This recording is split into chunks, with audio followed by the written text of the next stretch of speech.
Halo semuanya, balik lagi bersama saya Akmal di Tutur Suara Podcast BEM FKIP Unisula.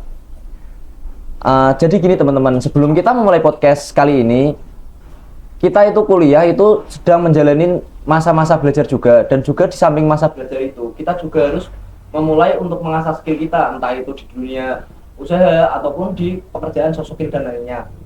Untuk karena itu, kita itu mendatangkan salah satu narasumber yang benar-benar berpotensi banget untuk perkembangan mahasiswa di bidang usaha kali ini. Mungkin tanpa berlama-lama ya teman-teman, beliau ini juga termasuk salah satu pembina UKM di Unisula untuk bidang usaha juga. Kita langsung saja ke Pak Bagus sebagai pemateri, sebagai narsum di sini untuk penjabaran lebih jelasnya lagi untuk di bidang wirausaha teman-teman. Bagaimana Bapak kabarnya hari ini? Siap, Alhamdulillah baik Mas. Terima kasih sudah diundang di podcast ini. Iya Bapak. Mungkin untuk Bapak itu bisa perkenalan terlebih dahulu untuk latar belakang Bapak itu gimana dan lain-lainnya Pak. Baik, terima kasih Mas. Nama saya Bagus Satrio Waluyo Putro. Saya dosen Teknik Informatika Fakultas Teknologi Industri Unisula. Dan saya juga pembina dari UKM Garuda, ya Garuda Unisula di bidang kewirausahaan, gitu Mas. Nah, bagaimana transisi Bapak itu sebenarnya tuh di bidang teknik informatika nih Pak? Ya. Terus kenapa kok tiba-tiba itu langsung ke wirausaha gitu Pak? Baik, sebetulnya semua jurusan atau semua latar belakang tidak ada yang mewajibkan, kalau jurusan A atau jurusan saya, teknik informatika itu harus hanya di bidang IT saja, itu sebetulnya tidak ada yang mewajibkan. Jadi kewirausahaan itu semua mahasiswa, semua orang itu boleh untuk menjadi seorang wirausaha atau entrepreneur. Nah, kalau saya kebetulan ya bermula dari waktu masih kuliah S1, saya kuliah di Teknik Informatika Universitas Diponegoro Semarang. Sama ya, ada mata kuliah juga di bidang kewirausahaan ya, sama dengan jenengan. Dan di situ saya berpikiran bahwa saya memulainya memang di bidang teknologi informasi ya. Jadi saya semacam magang ya dengan dulu itu di salah satu server pulsa ya. Kalau sekarang kan pulsa sudah bisa ngisi sendiri ya. Dulu zaman saya kuliah di tahun 2006 ya sampai 2010, pulsa itu orang masih beli ke counter. Nah, saya selaku mahasiswa IT waktu itu bekerja di salah satu server pulsa di Semarang ya, tepatnya di daerah Kerapia Ngalian gitu. Nah, di situ saya belajar ya, karena saya bidangnya IT. Kebetulan saya memahami mengenai software, ya, perangkat lunak, kemudian hardware, perangkat keras, dan juga networking atau jaringan. Nah, di situ saya pelajari semua, mulai dari softwarenya, hardwarenya seperti apa, kemudian koneksinya bagaimana, kok orang-orang bisa mengisi pulsa gitu ya, bahkan tidak hanya Semarang ataupun Jawa Tengah, tapi sampai seluruh Indonesia begitu ya. Nah, di situ ya lumayan ada honornya lah, istilahnya seperti itu. Ada honornya, ada bayarannya, dan ya uang tersebut saya pergunakan dan tabung untuk ya saya punya cita-cita kalau saya bisa kerja dengan orang, ya apalagi saya mahasiswa IT begitu, kenapa enggak saya punya sendiri, ya nantinya punya sendiri. Dan alhamdulillah memang selama progres perkembangan ya, magangnya selesai, kerja prakteknya ya sudah selesai, dapatkan nilai, saya masih dipercaya untuk menghandle server tersebut. Nah, dari situ ya dibantu juga dengan kedua orang tua dan juga sedikit hasil tadi tabung-menabung, akhirnya bisa punya sendiri ya. Dulu namanya Bagustronic ya, ya, itu semua bisa kita ngisi kuota pulsa ya, mulai Telkomsel, Indosat, Tri dan sebagainya. Jadi di situ mulai tumbuh passion yang tadinya saya cuman pengen jadi seorang programmer nih ya kan di bidang IT, tapi ternyata di bisnis tersebut atau di bidang wirausaha kok saya enjoy gitu ya, enak ya cari uang itu enak ternyata begitu. Jadi ya bermula dari situlah, nanti berkembang menjadi bisnis-bisnis lain yang memang ada yang masih berdiri sampai sekarang, ada juga yang memang bisnis yang kebetulan sudah tutup dan berganti. Begitu Mas ceritanya untuk sekilas. Mungkin untuk pandangan untuk mahasiswa nih Pak, untuk Ya. gambaran untuk mahasiswa itu kan bermasing-masing fakultas itu kan beda-beda Pak untuk Iya. mata pelajarannya. Nah itu untuk kuliah, untuk mahasiswa yang masih kuliah seperti saya ini, lebih bagusnya itu memulai usaha itu di bidang apa dulu?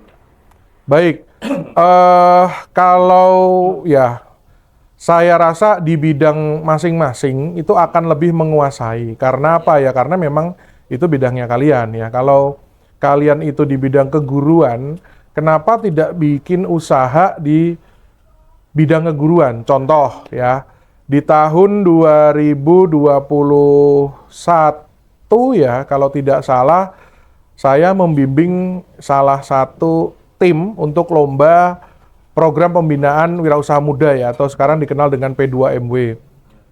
Itu kami lolos, bahkan untuk se-Indonesia kami juara harapan 2, kalau tidak salah waktu itu. Artinya kan juara 5 lah, seperti itu. Nah, itu tentang bimbingan belajar.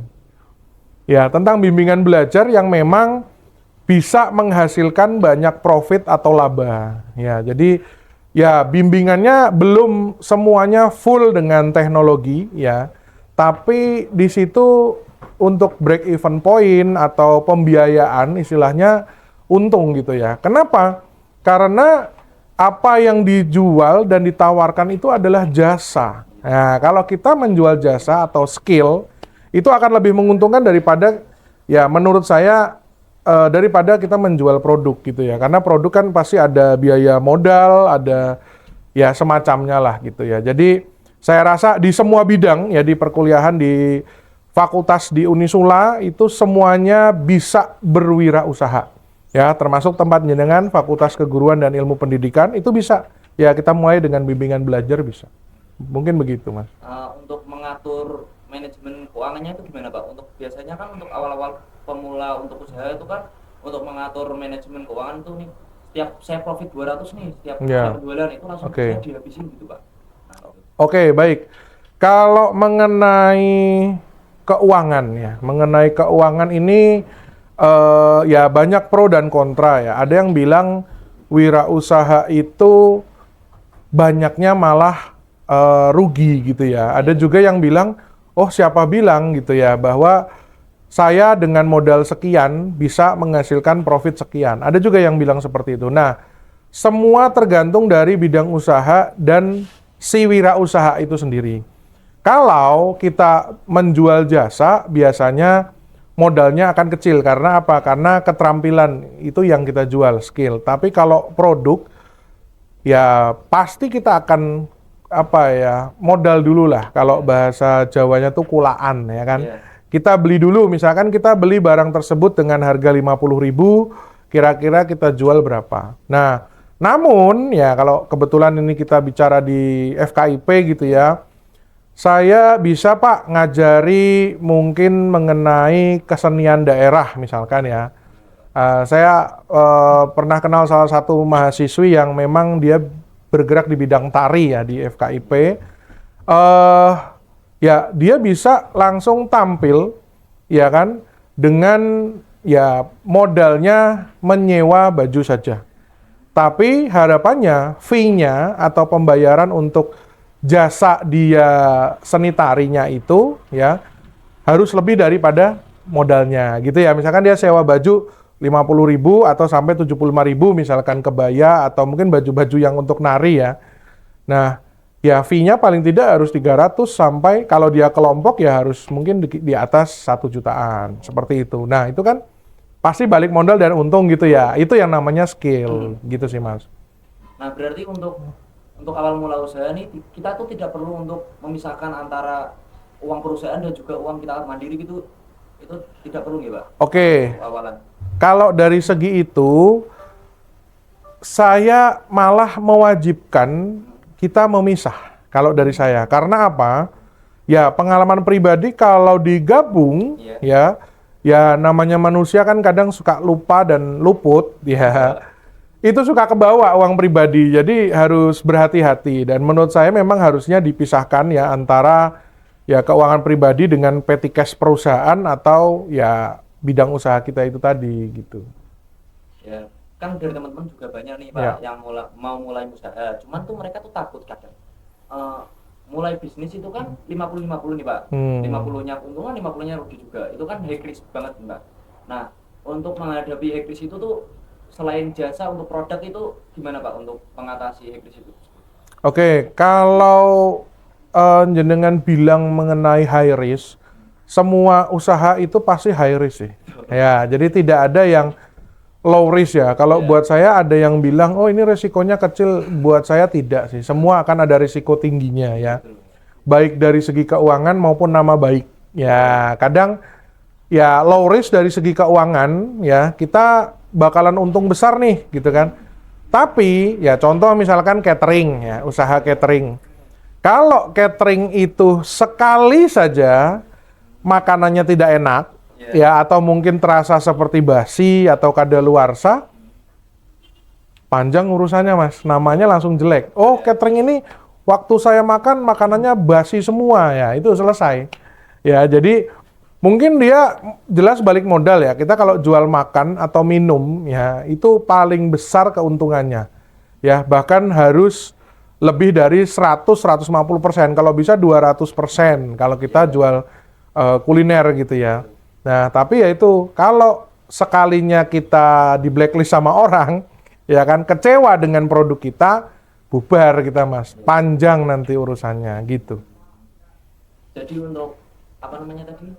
Untuk produk itu kita tuh harus benar-benar memaksimalin ya Pak untuk skill kita juga di situ memadai. Nah, selanjutnya itu untuk produk untuk mahasiswa sendiri itu lebih condong ke reseller atau pembuat produk tersebut Pak? Baik.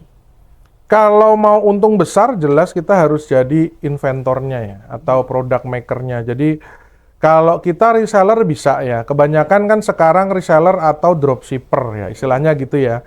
Kita beli dari orang, tapi orang itu kita minta untuk mengirimkan ke alamat pembeli dari kita gitu ya. Itu namanya dropshipper.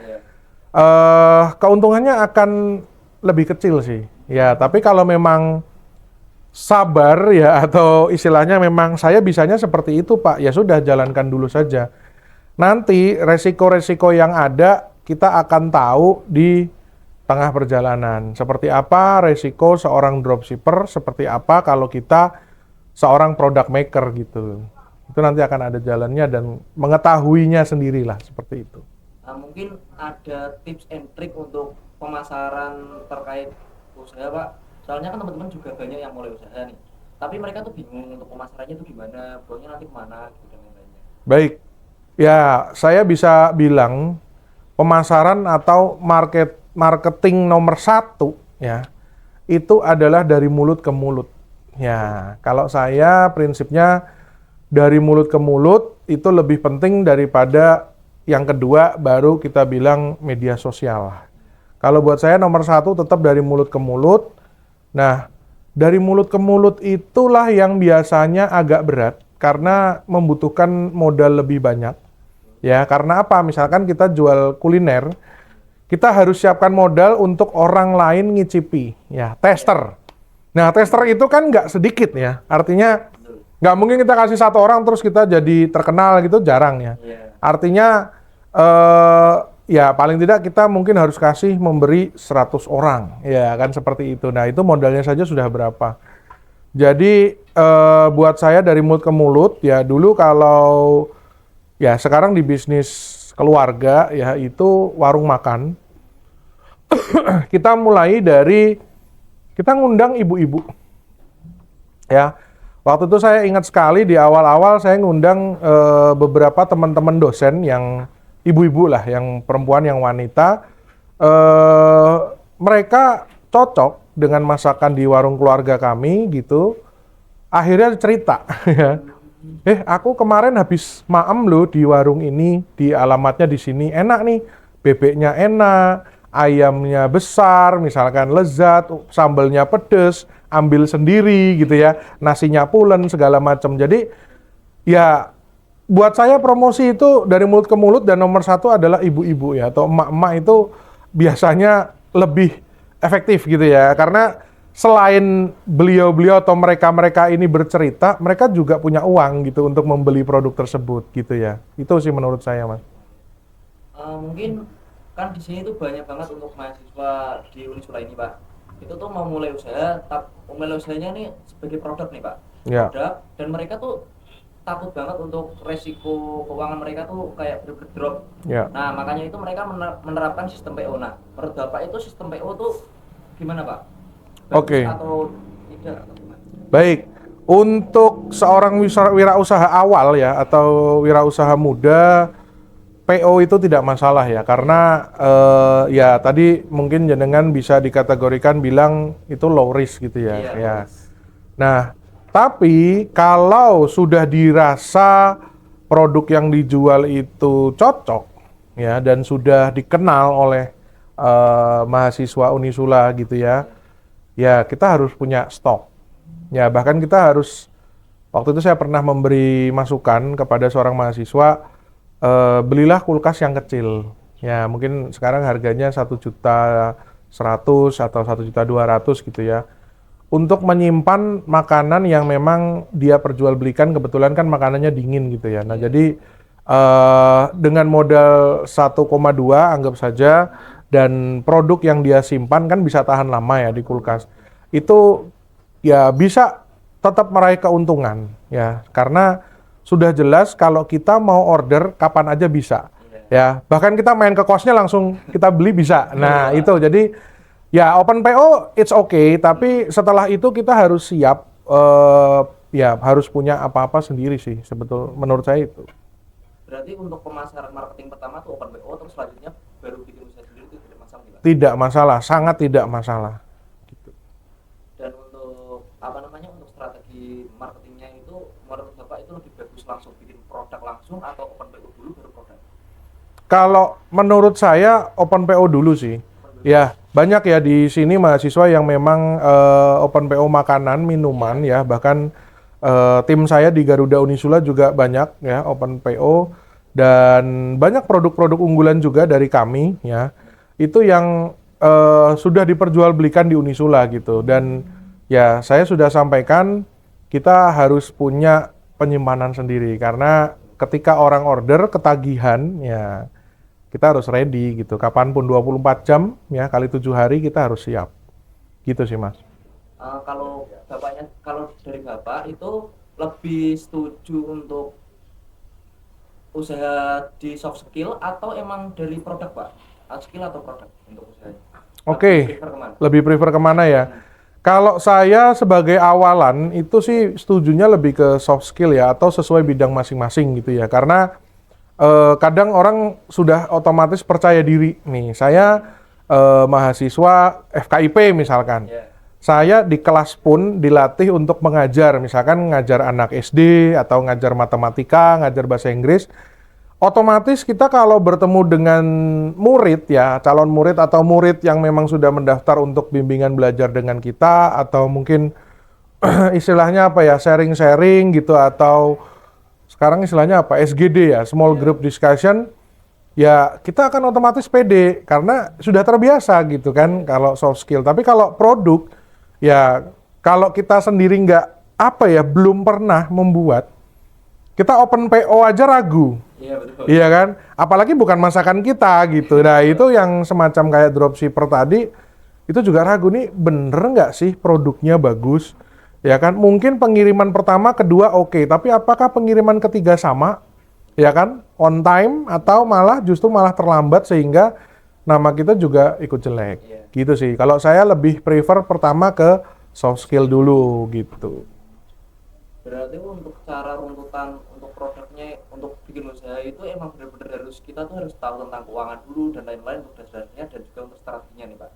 Nah untuk biasanya tuh untuk tengah-tengah atau awalan usaha itu biasanya tuh emang ada struggle nih Pak. Entah itu dari keuangan ataupun emang benar-benar kayak dia itu tidak bisa mengatur keuangan satu. Terus emang dia itu lagi mager-mageran nih, biasanya gengsi seperti itu nih Pak. Ya, oke. Nah, seperti itu Pak, ada dua hal ini Pak biasanya Pak, untuk mengatasinya. Oke, baik. Ya, yang pertama mengenai keuangan ya. Jadi buat saya kedua problem tadi dari keuangan sama struggling yang mengenai mentalitas dan rajin atau tidaknya ini semua kembali ke tujuan awal, Mas. Tujuan awal.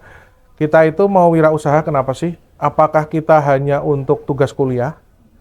Atau kita memang pengen jadi orang kaya? Ya, kalau di Garuda ya, UKM Garuda Unisula, kebanyakan pengen jadi orang kaya, Mas. Jadi mentalnya harus terbentuk, harus siap.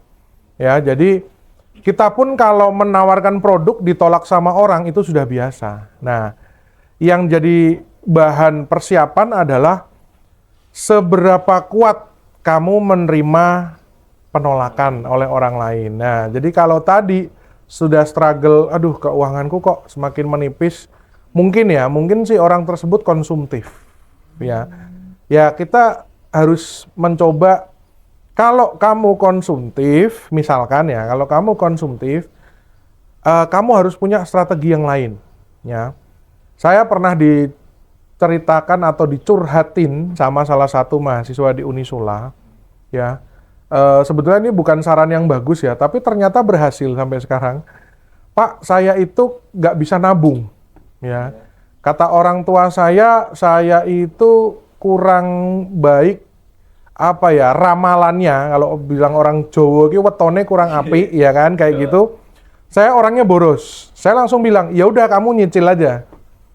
Ya kalau di kampus kita Unisula tidak diperbolehkan berhutang ya, riba gitu ya. Tapi ya ada mahasiswa yang seperti itu, saya sarankan ya kalau begitu kenapa kamu nggak nyicil?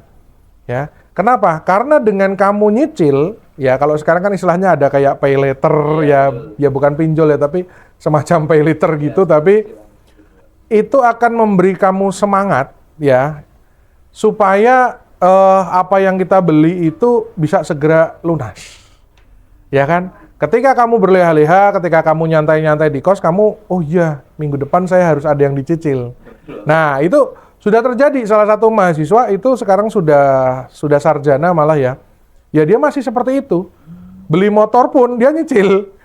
Gitu, karena saya nggak terkumpul Pak kalau 20 juta gitu ya. Ternyata dia ikut kredit ya. Satu motor NMAX yang lama-lama sekarang berubah jadi X-Max gitu kan. Jadi ya ternyata benar saran saya gitu. Jadi memang kalau kita tidak hanya Gen Z saja, tapi ya personal orang kalau mau berwirausaha itu beda-beda pendekatannya Mas. Jadi strugglingnya satu tadi kalau masalah keuangan ya saya sempat nyampaikan kayak gitu.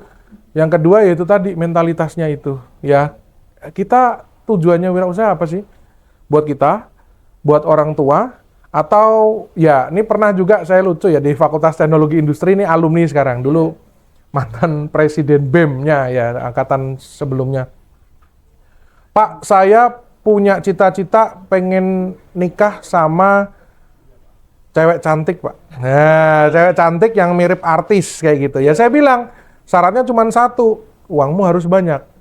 Ya, jadi kalau uangmu banyak, ya kan, laki-laki ya itu pasti banyak yang ditempelin sama cewek-cewek cantik. Kan gampang, simple. Iya, udah kamu kaya aja. Dia tidak akan melihat kamu orang mana, ya kan, bahkan mungkin kulitnya hitam misalkan kayak gitu kan, laki-laki harus hitam, ada yang bilang begitu kan. Ya, kalau saya prinsipnya begitu sih. Artinya kita itu pekerja keras. Ya, kalau saya begitu, realistis sih. Jadi, ya Pak, gimana saya pengen punya pacar artis Pak, gitu misalkan. Ya udah duitmu banyakin aja. Gitu aja selesai gitu ya. Jadi, makanya mentalitas itu harus ya dari diri kita sendiri. Kita itu mau wirausaha mau buat apa sih? Mau gaya-gayaan, ya, mau buat pamer ke teman atau bagaimana? Gitu. Ya. Mungkin bisa diminum dulu Pak. Oh, ya boleh ya. Kita minum dulu. Kita minum jus. Ya, ini jusnya dari mana ini? Levi. Ya, kafe ya. Ini kafe, salah satu kafe di Unisula ya. Unisula sudah punya kafe. Ya, sekarang Unisula bukan hanya kampus saja, tapi juga untuk mahasiswa itu bisa refreshing juga di sini. Untuk kafe-kafenya juga lumayan banyak Pak. Iya. Untuk UMKM juga di sini. Iya, ini kita syutingnya di depan danau ya. Danaunya bagus sekali. Nanti mungkin akan ada footage atau apa tentang danau kita. Ya, monggo Mas dilanjut. Kita mau diskusi apa lagi nih? Mungkin untuk masih seputar manajemen keuangan nih Pak. Boleh. Nah, untuk biasanya tuh untuk perusahaan-perusahaan atau usaha-usaha kecil itu biasanya tuh mereka tuh lupa dengan untuk saving modalnya Pak. Oke. Untuk beberapa bulan ke depan. Ya. Nah, buat untuk saving modal untuk awal-awal tuh sebenarnya perlu atau enggak sih Pak? Oke, baik. Ini pertanyaan yang sangat mendasar ya. Kalau saya ada rekening sendiri atau istilahnya tabungan sendiri yang memang ya sebutannya petty cash ya. Petty cash itu yang memang untuk modal ya, ada yang untuk harian. Ya. Jadi kalau kita misalkan untungnya 100%, misalkan kita jualan makanan ya, untungnya anggap aja 100%. Yang buat saya pribadi ya, untuk pembelian ke depannya itu harus sudah aman dulu. Misalkan ternyata kita itu modalnya hanya 30.000, untungnya 100.000. Ya sudah, yang 70.000-nya disimpan di petty cash atau didepositokan, ya istilahnya seperti itu. Kita punya 30.000-nya untuk belanja jualan berikutnya. Jadi rutin 30.000 itu terus itu harus ada. Sedangkan tabungan itu harus dipisah. Bahkan ya, ini bahkan saran saya, kalau kalian sudah punya ya, atau mahasiswa wirausaha itu punya tabungan yang lumayan ya, masukkan ke tabungan yang berjangka. Artinya apa? Kita nggak bisa ngambil setiap hari. Kalau kita masukin di tabungan biasa yang ada ATM-nya, kita akan tergiur. Ya kan? Kayak, wah, sekarang lagi ada film Superman misalkan. Aku mau ngajak nonton keluargaku gitu kan. Ya, akhirnya uangnya keluar. Padahal itu sebetulnya bisa ditabung, ya kan? Kenapa nggak nonton Superman-nya nanti saja? Ya kan, istilahnya gitu. Karena kita masih fokus ke usaha kita yang masih tahap awal. Seperti itu, Mas. Jadi buat saya sih tetap harus ada yang rutin, harus ada juga yang nabung savingnya itu.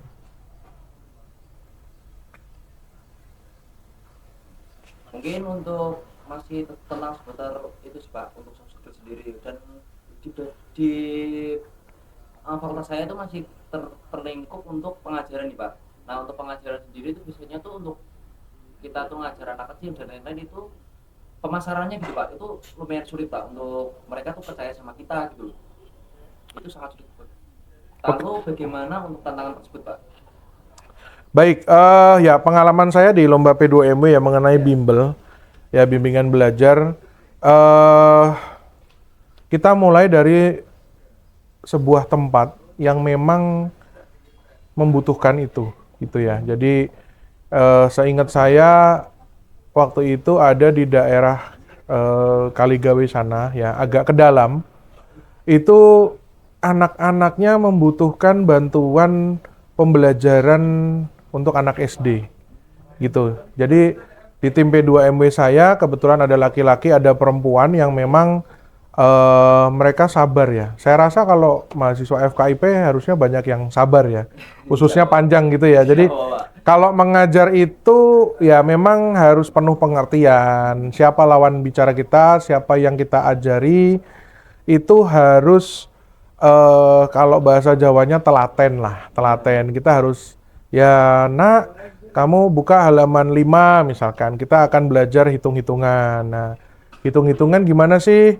Kalau bingung, belum terbiasa mungkin seperti pakai sempoa, kita pakai mungkin buah-buahan dulu, kayak gitu. Jadi, ya buat saya sebetulnya di bidang pengajaran itu no complaint sih. Untuk soft skill, untuk usaha itu justru sangat bisa. Ya, bahkan ya pengajaran yang digabung dengan IT, teknologi informasi ya, sudah jadi ada ruang guru. Iya, betul. Nah, jadi tidak menutup kemungkinan jurusan pengajaran atau guru itu memiliki usaha, tidak menutup kemungkinan. Bahkan ya seingat saya pun waktu saya sekolah, saya sering bimbingan belajar. Baik dari level SMP sampai dengan SMA, itu saya ikut bimbingan belajar. Bahkan bimbingan belajarnya masih bisa kita lihat sekarang gitu ya, berdiri di mana-mana. Mungkin anak kita nanti, ya mungkin adik-adik jenengan gitu ya, itu masih ada yang bimbel juga kan sampai sekarang gitu. biasanya tuh anak muda seperti saya dan juga teman-teman saya itu untuk masa sekarang ini kan beredar banget nih di TikTok nih Pak, untuk minimal usia segini harus dapat profit sekian sekian sekian. Nah itu para bikin anak muda seperti saya itu panik tuh, Pak, ingin mendapatkan profit segitu, akhirnya terus habis itu bikin usaha, dan setelah bikin usaha pun ya mereka meledak gitu, tapi mereka tuh tidak bisa panjang gitu Pak usia-usahanya. Itu gimana Pak?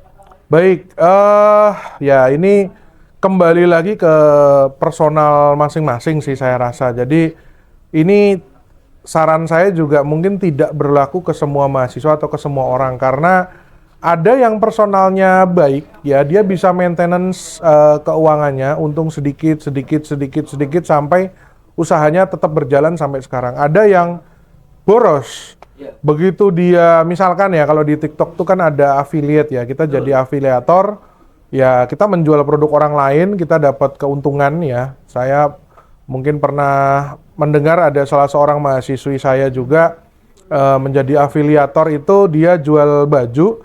Kalau ada orang beli baju lewat linknya dia akan mendapatkan keuntungan 6.000 ya, ketika barang itu sampai di si pembeli gitu ya. Nah, ya ternyata memang followersnya dia banyak gitu ya. Akhirnya banyak yang beli, tidak hanya satu. Nah, saya lihat dia pintar untuk mengelola keuangannya sehingga lama-lama dia punya distro sendiri, istilahnya gitu ya. Jadi dia bisa ke penjahit sendiri, bikin merek sendiri. Lama-lama dia ya tidak affiliate, malah dia punya shop sendiri gitu ya. Jadi ya buat saya sih masing-masing personal itu harus punya tujuan utama ya, tadi mentalitas itu. Saya tuh sebenarnya wirausaha untuk apa gitu. Itu sih Mas.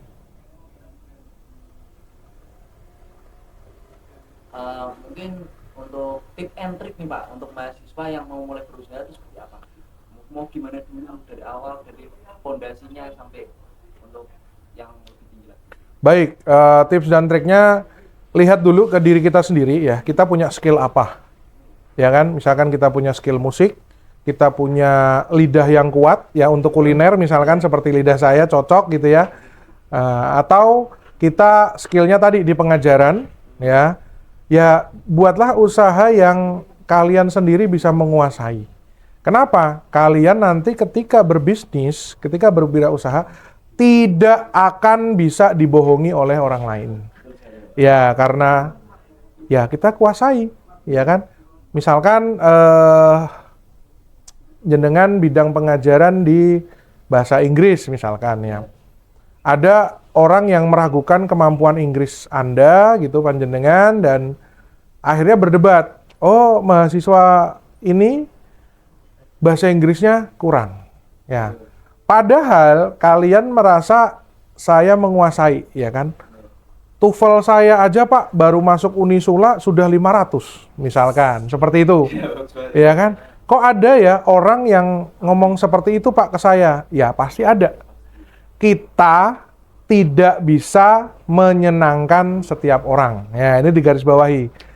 Ya, kita hanya bisa berusaha semaksimal mungkin sesuai kemampuan kita.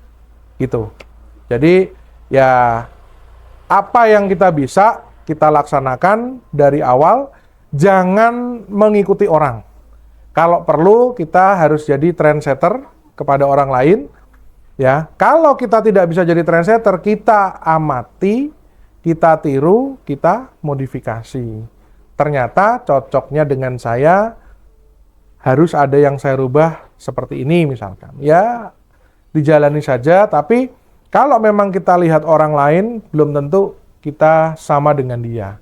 Gitu ya, kita biasanya hanya lihat rumput tetangga lebih hijau gitu. Tapi kita sendiri belum tentu bisa menjalaninya. Ya, oke. Mungkin untuk teman-teman terkait podcast tadi itu mengenai bidang usaha, untuk teman-teman yang memulai usaha itu bisa dengarkan podcast ini sampai selesai teman-teman. Dan di situ juga sudah terisi tip and trick semuanya, sudah mengenai dari dasar sampai untuk ke atasnya juga semuanya sudah ada teman-teman. Oke, jadi sekian untuk podcast kami. Terima kasih Bapak atas waktunya. Terima kasih, sama-sama. Terima kasih untuk FKIP PNJ.